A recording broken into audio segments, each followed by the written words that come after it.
Muito bom dia a todos. É sempre um prazer estar com os irmãos. Esta é a minha saudação habitual. É sempre um prazer estar convosco. Paulo tinha a sua própria saudação. Qual era a saudação do apóstolo Paulo? Em todas as suas epístolas? Graça e paz. Mas em alguns ele dizia graça, paz e misericórdia. Aos pastores, não é? A Timóteo e a Tito dizia graça, paz e misericórdia, porque quem tem a responsabilidade no meio de cuidar do povo de Deus e de ministrar a palavra sabe bem o quão necessário é a misericórdia do nosso Deus. Eu, na manhã de hoje, gostava de ter aqui um momento de escola dominical. Vou pegar numa história bíblica e tirar algumas lições que eu creio que são muito importantes e muito atuais, apesar da história que eu quero considerar convosco hoje ter sido escrita há muitos milhares de anos. A atualidade das lições que nós podemos tirar dessa história é clara.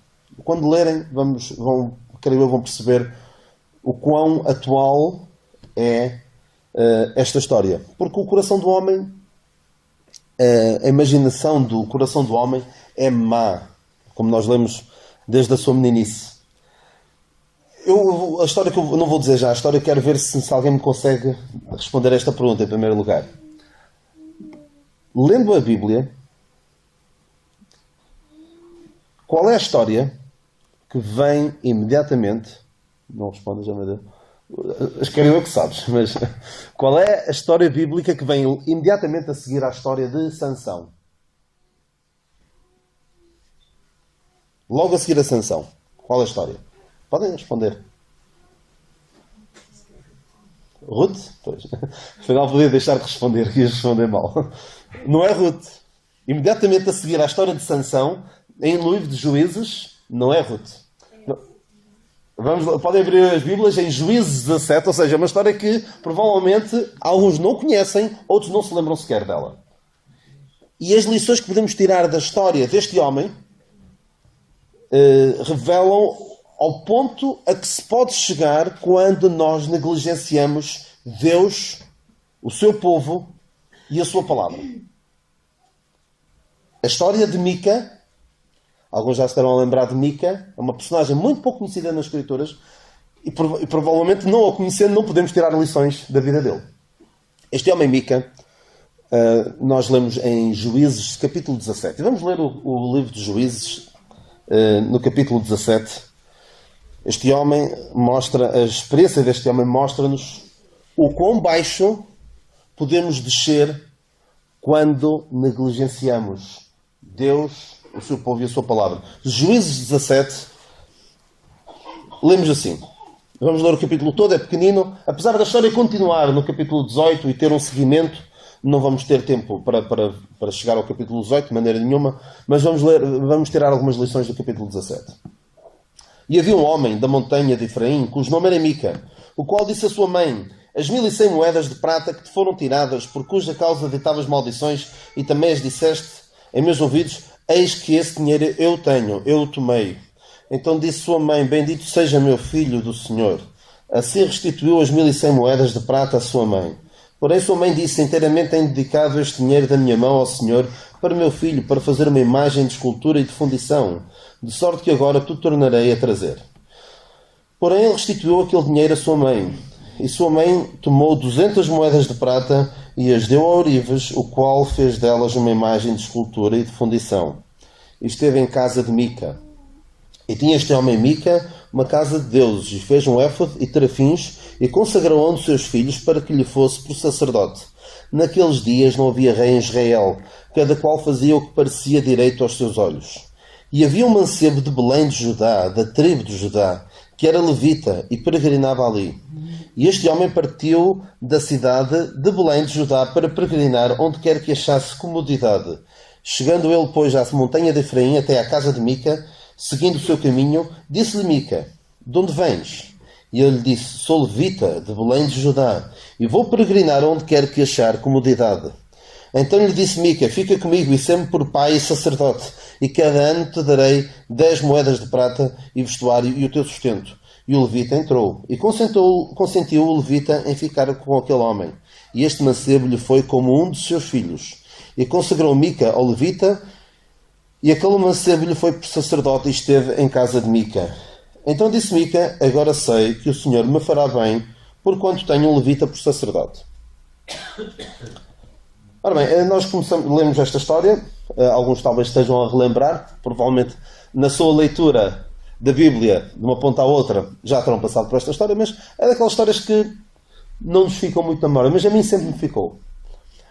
Porque esta história, apesar de estar no fim, nós não sabemos ao certo quando é que ela terá ocorrido. É possível que tenha ocorrido bem cedo no tempo dos juízes, porque o capítulo 18, que vem no seguimento deste, é referida, os acontecimentos do capítulo 18 são referidos no livro de Josué. Portanto, terá sido muito cedo na história do livro dos juízes. É um apêndice, por assim dizer, enquanto que as outras histórias, começando em Otoniel, Eude, Gideão, Débora, Jefté, Sansão, por fora os juízes mais conhecidos do livro dos juízes, tem essas histórias todas por ordem mais ou menos cronológica. Estes capítulos de 17 até 21 não sabemos ao certo quando é que terão acontecido. Mas revela este Mica, a história deste Mica, revela o que se passou com muitos na nação de Israel. A Bíblia fala-nos de um Mica, mas provavelmente espalhados pela nação de Israel havia muitos homens como ele. Muitos Micas. Muitos homens que negligenciaram a palavra de Deus, abandonaram a palavra de Deus. E vemos o que lhes acontece, o que acontece quando deixamos de seguir a palavra de Deus. Eu espero que para a maior parte dos que aqui estão, o que se leu aqui pareça estranho, pareça mau, pareça completamente errado à luz do que dizia a lei de Deus. Se não estranham isto, porque o Mica não estranhava. O Mica, como é que acaba o capítulo? A dizer: agora sei que o Senhor me fará bem quando tenho um levita por sacerdote. O Mica fez tudo isto e achava que estava maravilhoso. Que estava dentro da vontade de Deus. E infelizmente há quem leia este capítulo 17 e ache que está tudo a correr muito bem. Mas isso fica para daqui a um bocado. O que lemos neste capítulo reflete aquilo que nós lemos no início do livro dos Juízes. No início do livro dos Juízes, no capítulo 2, eu vou ler muito rapidamente, não temos muito tempo e eu vou ter de ser breve nesta exposição, então vou ler Juízes 2.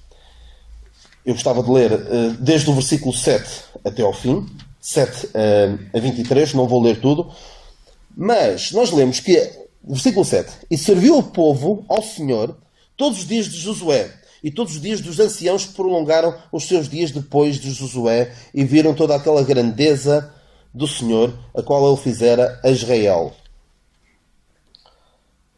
Versículo 10. E lemos aqui pelo meio que morreu Josué, foram morrendo aqueles que conheceram Josué. E foi também congregada toda aquela geração a seus pais. E outra geração após eles se levantou, que não conhecia ao Senhor, nem tampouco a obra que fizera a Israel. Então fizeram os filhos de Israel o que parecia mal aos olhos do Senhor e serviram aos Baalins, aos ídolos das nações que antes habitavam a terra prometida. E nós vamos depois aqui até ao final deste capítulo. O que é que acontece? O povo desviava-se, Deus enviava uma nação estrangeira para os castigar, a nação de Israel arrependia-se, clamava a Deus, Deus enviava um juiz, já disse o nome de alguns: Gideão, Débora e Baraque, Jefté, Sansão, por aí fora. E esse juiz ajudava a livrar a nação de Israel. E durante alguns tempos havia paz, porque aquele juiz, aquela pessoa, punha as coisas em ordem. Mas morria o juiz e voltávamos ao mesmo. As pessoas voltavam aos ídolos. E Deus enviava novamente um castigo e por aí fora. Isto para termos um contexto histórico de onde é que se enquadra esta história que nós lemos em Juízes 17. Lemos também no versículo 6 de Juízes 17 o que é que acontecia naquele tempo. Naqueles dias não havia rei em Israel, cada qual fazia o que parecia direito aos seus olhos. E Mica, de facto, fazia o que parecia direito aos seus olhos. Nós começamos por ver Mica a roubar a sua mãe. No capítulo Juízes 17, versículo 2. Vemos que ele roubou a sua mãe. E, talvez com algum peso na consciência, com medo das maldições que a sua mãe lançava, por cuja causa deitava as maldições, ele disse: mãe, eu tenho aqui o dinheiro, fui eu que o tirei. E ela diz: bendito seja meu filho do Senhor. E ela disse: inteiramente tenho consagrado este dinheiro para o Senhor, para fazer uma imagem de escultura e de fundição.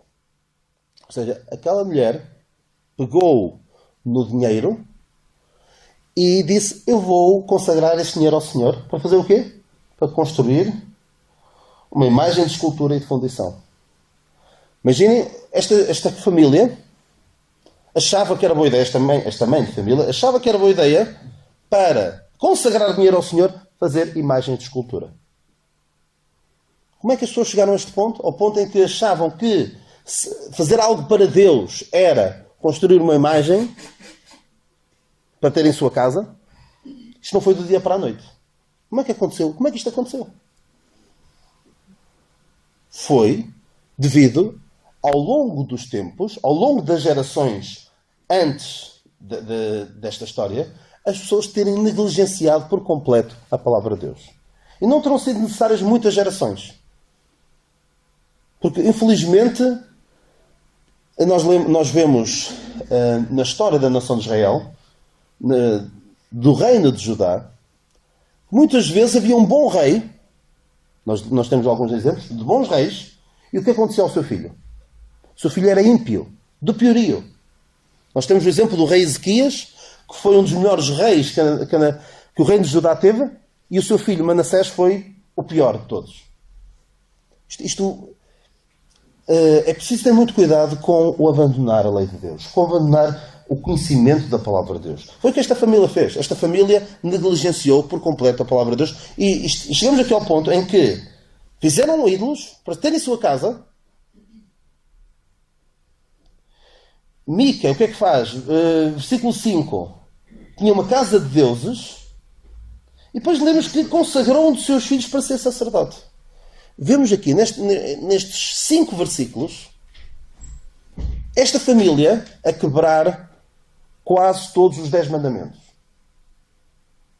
Mandamento número 1 e mandamento número 2, o que é que diz? Não terás outros deuses diante de mim e não farás para ti imagens de escultura. Este filho desonrou a sua mãe. Honra o teu pai e a tua mãe. Não cobiçarás. Não furtarás. Não dirás falso testemunho. Ele escondeu aquilo da mãe. Estou a esquecer de algum? Só não matou. Não adulterou. E se não tiver feito isto ao sábado também, se calhar só 3 dos 10 mandamentos é que não quebraram, e isto sem precisar de sair de casa. Imaginem. E esta família achava que estava muito bem.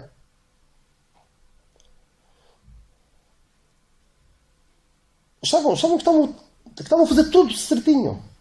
Mas porquê? Porque, creio eu, esta família não fazia aquilo que fazia, por exemplo, a família de Elcana. Elcana, pai de Samuel. Qual era o hábito de Elcana e das suas mulheres, Ana e Penina, iam todos os anos ao sítio onde estava a arca, o tabernáculo, onde estava, na altura, Eli, o sumo sacerdote. Todos os anos iam lá. Todos os anos a lei de Deus era lida. E eles interiorizavam. Ou seja, havia o cuidado de Elcana, em relação à sua família, de, desde bem cedo, educar os seus filhos na lei e no temor do Senhor. Havia este cuidado. Todos os anos iam. Duvido que esta família fizesse isso. Duvido sinceramente que esta família fizesse isso. Não aconteceu de um dia para o outro, depois de uma das peregrinações a Siló, onde estava o tabernáculo, a mãe de Mica dizer: olha, lembrei-me, vou fazer um ídolo em casa. Não. Ao longo de muitos anos de um afastamento gradual da palavra de Deus, é que se lembraram disto. Porquê? Porque provavelmente, à volta deles, eles se calhar viviam um pouco isolados. E há este perigo, viver isolado dos outros. Pensar, ninguém tem nada a ver com a minha vida. Eu faço aquilo que parece direto aos meus olhos. Cuidado. Muito provavelmente vamos enverdar por caminhos que nos vão trazer grandes problemas. E vamos chegar a um ponto onde estamos a fazer tudo errado e achamos que estamos muito bem. Que foi o caso de Mica. Mica está a fazer tudo errado. Além de todos estes pecados que ele estava a cometer, quebrar a lei de Deus, reparem o que é que ele fez aqui. Se calhar alguns leem e nem se apercebem bem. Ele consagrou a um dos seus filhos para que lhe fosse por sacerdote. O que é que está aqui errado? Quem conhece a lei de Deus sabe que o ser sacerdote era para quem? Para quem? Para a descendência de Arão. E não era qualquer um. Se ele fosse manco ou tivesse algum defeito, algum outro defeito, não podia ser. Era só a descendência de Arão. E ele chega: oh, meu filho, eu gosto tanto dele. E cuidado com isto. Quando as nossas preferências familiares se sobrepõem àquilo que a palavra de Deus diz. Cuidado. É preciso ter muito cuidado com isso. Por vezes, há de haver casos assim em que numa determinada igreja há um pastor e quando ele se reforma ou quando morre ou coisa assim, quem tem de ser a seguir tem de ser o seu filho. Isto, nós não gostamos disto quando vemos na política ou noutros meios. Chama-se nepotismo, quando há favorecimento de um familiar por ser familiar. É preciso ter cuidado com isso. No povo de Deus isso não deve acontecer. Porque a Bíblia diz claramente quem é que deve exercer cargos de autoridade na igreja. Basta ler 1 Timóteo e Tito, e o apóstolo Paulo diz lá muito claramente. Não estou a dizer que só porque é filho ou porque é familiar não pode ser. Não é isso.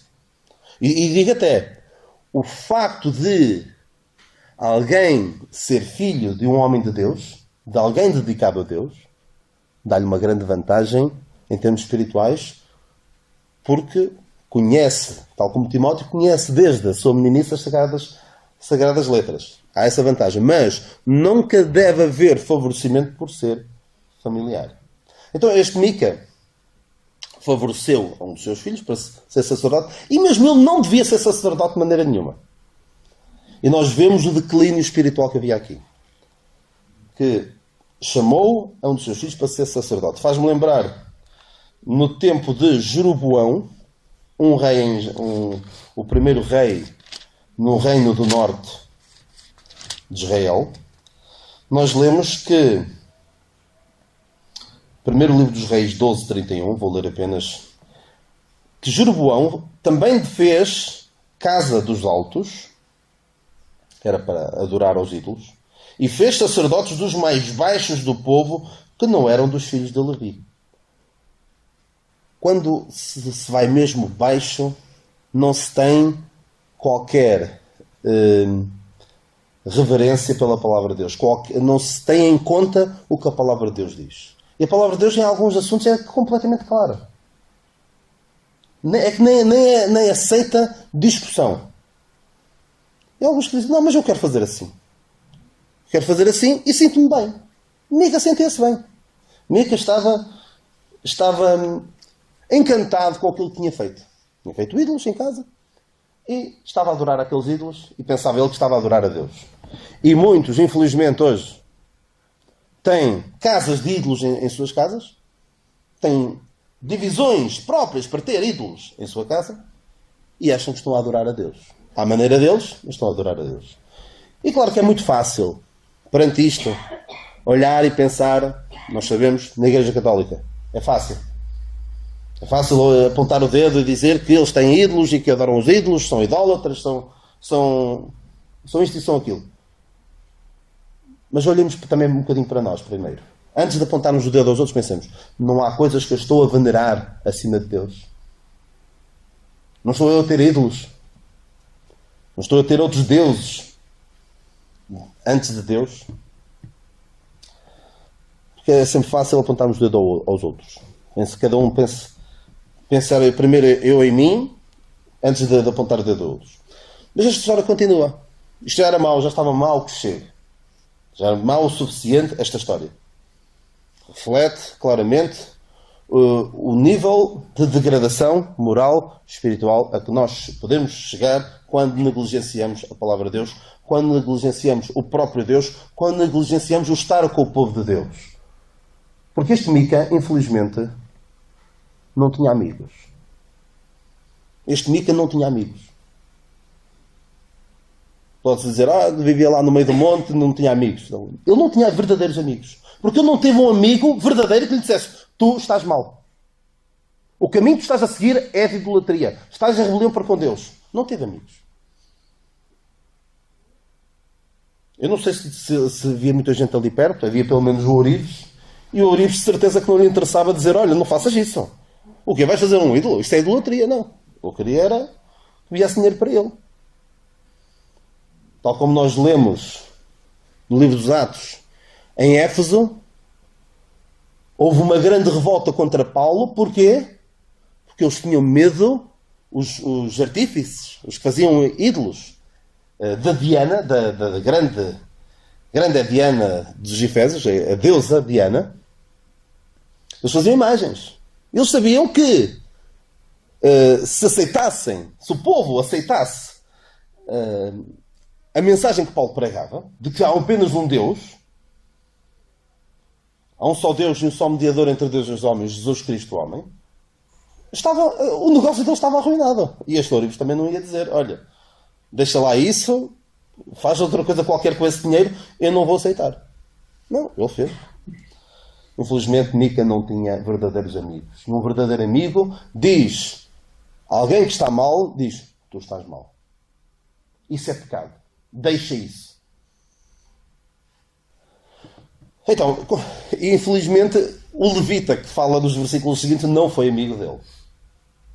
Também tinha outros deuses antes de Deus. E era o Deus Mamon, o Deus do dinheiro, infelizmente. E infelizmente alguns, podemos chamar levitas, alguns que supostamente deveriam servir o povo de Deus e estão a servir-se a si próprios. E que não seja o caso de mim, nem de nenhum de nós. Ora bem, versículo 7. E havia um mancebo de Belém de Judá, da tribo de Judá, que era levita e peregrinava ali. E este homem partiu da cidade de Belém de Judá para peregrinar onde quer que achasse comodidade. E chegando ele, pois, já à montanha de Efraim, até à casa de Mica, seguindo o seu caminho, disse-lhe: Mica, de onde vens? Ele disse: sou levita de Belém de Judá e vou peregrinar onde quer que achar comodidade. Nós vemos este levita que era de Belém de Judá, da tribo de Judá. Primeira coisa, este levita não devia estar ali. Ele estava no sítio errado. Onde é que os levitas deveriam estar? Deveriam estar ou a servir no tabernáculo ou em cidades que tinham sido estipuladas para os levitas habitarem. Porque não era suposto os levitas terem um trabalho como os demais. Qual era o trabalho dos levitas? Era servir ao Senhor a tempo inteiro. Não era suposto eles estarem a fazer outros tipos de trabalhos, como o resto da nação de Israel fazia, com as suas profissões, com as suas ocupações. O seu serviço era exclusivamente servir ao Senhor. E Belém de Judá não era uma dessas cidades. Ou seja, este levita já não estava no sítio certo. Nem em Belém de Judá devia estar. Devia estar numa das cidades que nós lemos no livro de Josué. Diz-nos lá quais são as cidades onde os levitas deveriam habitar. Mas, provavelmente, o que é que aconteceu?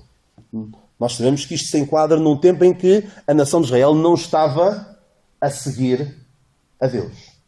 Estava em degradação espiritual.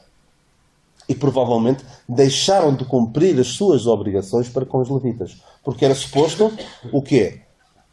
Darem o dízimo, 10% daquilo que tinham para os levitas, para o serviço, para sustentar aqueles que serviam ao Senhor. E não o estariam a fazer. Então este levita pensou, eu tenho de ir para algum lado onde possa ter o meu sustento, porque eu não posso ficar aqui. Ele não devia ter saído do sítio onde devia estar, mas também a verdade é que provavelmente, creio eu, as outras tribos não estavam a cumprir as suas obrigações para com eles. Então foi à procura de um sítio confortável, onde pudesse achar comodidade. E veio ao sítio certo. Certo? Errado. Juntou-se a fome à vontade de comer, pode-se dizer. Porque Mica queria um sítio onde estivesse confortável e Mica queria alguém para ser sacerdote em sua casa. E disse-lhe, fica comigo e sempre por pai e sacerdote. E cada ano te dei 10 moedas de prata e vestuário e teu sustento. E o levita entrou. O que é que o levita deveria ter feito? Quando foi feito aquele convite? Devia ter dito, não, eu não vou pactuar com a idolatria. Tu estás completamente rendido à idolatria e nem tens noção disso. Não sabes o que é que diz a lei de Deus? A lei de Deus diz, não podes ter imagens. Não podes ter outros deuses. Devia ter dito isso. E além disso, devia ter dito, além do mais, eu sou levita, não sou da descendência de Arão. Eu não posso ser sacerdote. Mas o que é que falou mais alto? 10 moedas de prata e vestuário e sustento. Ele vinha à procura de quê? Não vinha à procura de um sítio onde pudesse servir ao Senhor. Não há aqui Deus nisto tudo. Na mente de Mica, na mente deste levita, não está Deus. Infelizmente, este levita é um reflexo de, infelizmente, felizmente há bons exemplos, mas há muitos maus exemplos de pessoas que se dizem que servem ao Senhor a tempo inteiro e não estão, e na verdade não estão a servir ao Senhor. Há alguns exemplos bons, pessoas em que o seu trabalho, e eu não sou completamente contra isso, há base bíblica para isso, para alguém dedicar todo o seu tempo a servir o povo de Deus e a receber por isso. Abdica de ter um trabalho para servir o povo de Deus, para servir ao Senhor a tempo inteiro. Mas há alguns maus exemplos. Porquê? Porque não estão verdadeiramente a servir a Deus, a servir ao seu povo, estão a servir-se. E alguns são capazes de, perante situações completamente claras, claramente que estão erradas à luz da palavra de Deus, e cedem. Porquê? Porque interessa-lhes ter o seu sustento. Não quero com isto dizer não deve haver obreiros a tempo integral, como nós conhecemos o termo aqui na nossa zona. Há esse conceito de obreiro a tempo integral. Não sou completamente contrário a isso, não é o caso. Mas infelizmente há alguns maus exemplos, e são grandes os perigos. São grandes os perigos porque fica por vezes difícil de alguém que recebe o seu salário das pessoas a quem está a ministrar entrar em assuntos complicados. Não é? Alguns, se calhar, amordaçam-se a si próprios em relação a certos assuntos porque sabem que, se falarem desses assuntos na igreja, está em causa o seu sustento. Como alguém dizia, é preparar o sermão em cima da lata do pão. Ou seja, se eu falar disto, corro o risco de ficar sem trabalho. E o levita pensou, não, eu não vou falar disto. Eu vou ceder.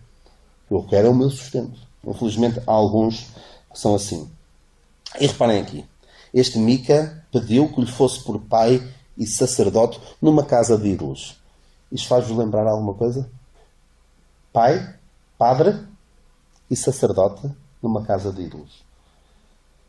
Se há alguma base, alguma origem na Bíblia daquilo que nós vemos, infelizmente, na religião predominante no nosso país, isso não está nas partes boas da palavra de Deus, nas partes onde nós vemos bons exemplos da palavra de Deus. Está aqui.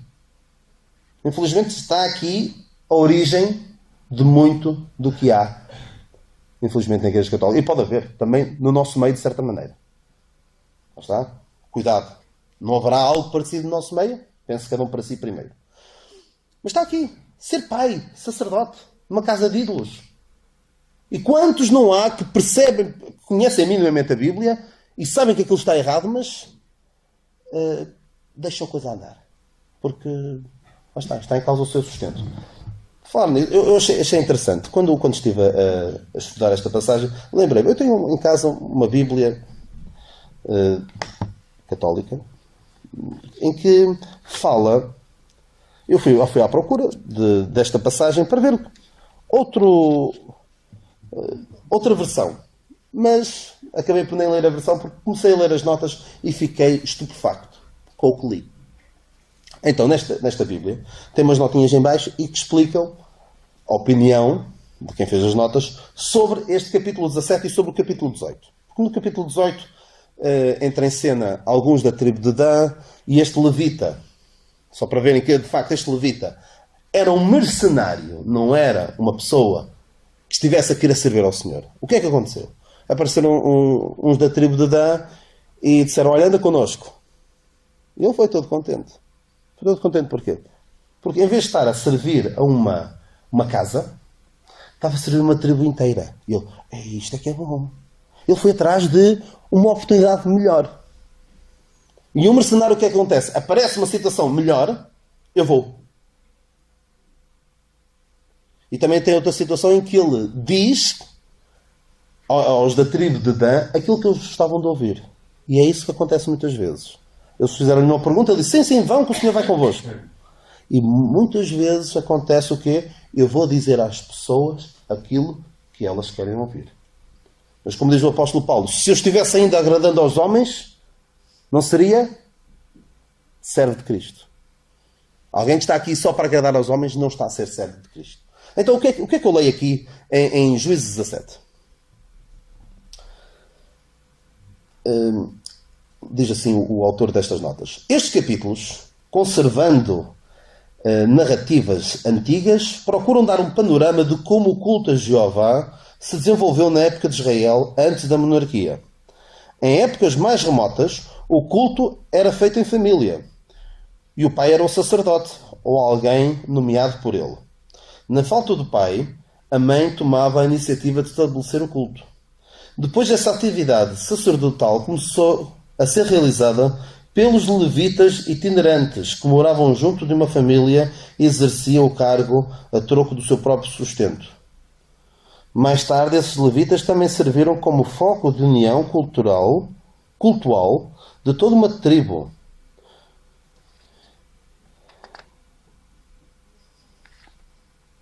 Ou seja, leem isto, eu leio Juízes 17 e fico estupefacto. Como é que é possível a nação de Israel ter descido tão baixo? Outra pessoa lê e diz, sim, era assim que as pessoas faziam. O culto era feito em casa, depois o pai nomeava alguém para ser sacerdote, depois também havia os levitas que andavam por aí itinerantes à procura de servir a Deus em algum sítio. Ou seja, leem isto e acham isto normal.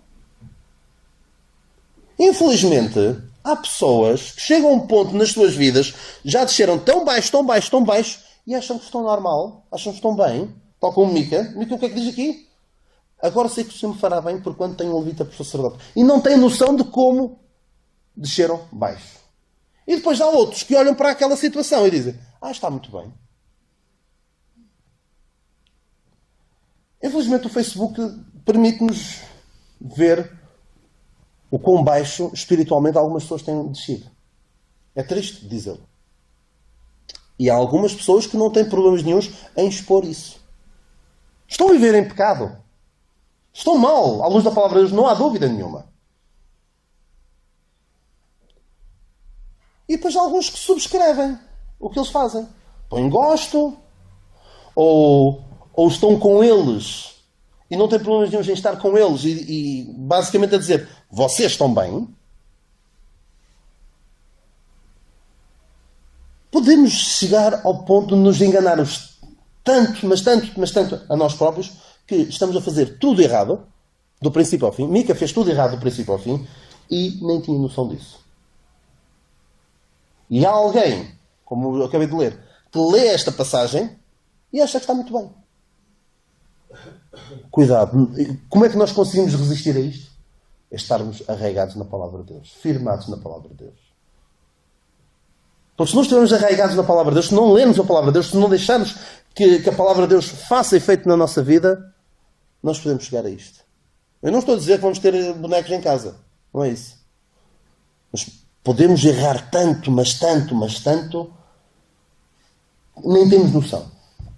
Outra coisa que... E vou terminar com isto. Isto é uma tragédia. É uma tragédia que está aqui.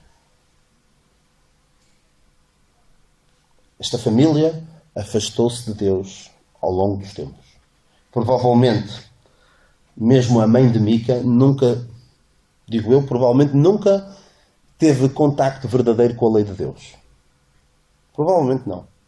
Ouvia dizer umas coisas, mas depois, não tendo o hábito de ler a palavra de Deus, só ouvir umas coisas, o diz que disse sobre a palavra de Deus, vamos degradando espiritualmente. Preocupa-me esta família. Preocupa-me o filho de Mica. Os netos de Mica. O que é que será, do ponto de vista espiritual, o que é que será daquela família? O que é que terá sido feito daquela família?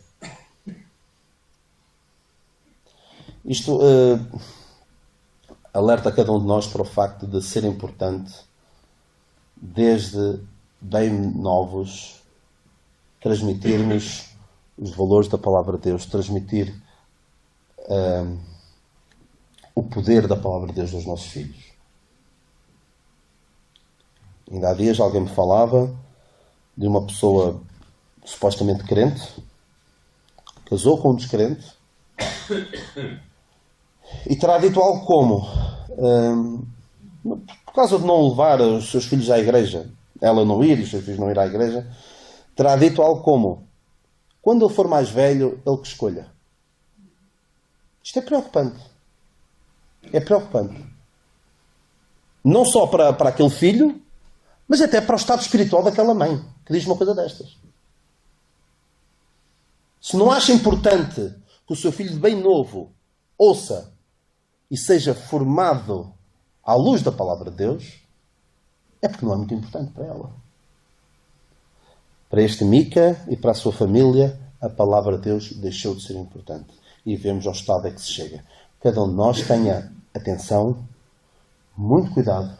O inimigo é astuto e faz estas coisas aos poucos e poucos. Não foi de um dia para o outro. Não foi, como eu disse, não foi de um dia para o outro em que a mãe de Mica chegou a casa e disse, olha, vamos começar a fazer, vamos construir ídolos e vamos adorar a Deus desta maneira. Não. Isto foi aos poucos e poucos. À medida que nós nos vamos desligando da palavra de Deus, vamos deixando que o espírito deste mundo molde a nossa maneira de pensar e de agir. O Senhor tenha misericórdia de nós, acima de tudo de mim, e não permita que o meu coração se engane tanto ao ponto de levar-me a ser mais um na grande multidão. O Senhor nos abençoe e tenha misericórdia de nós.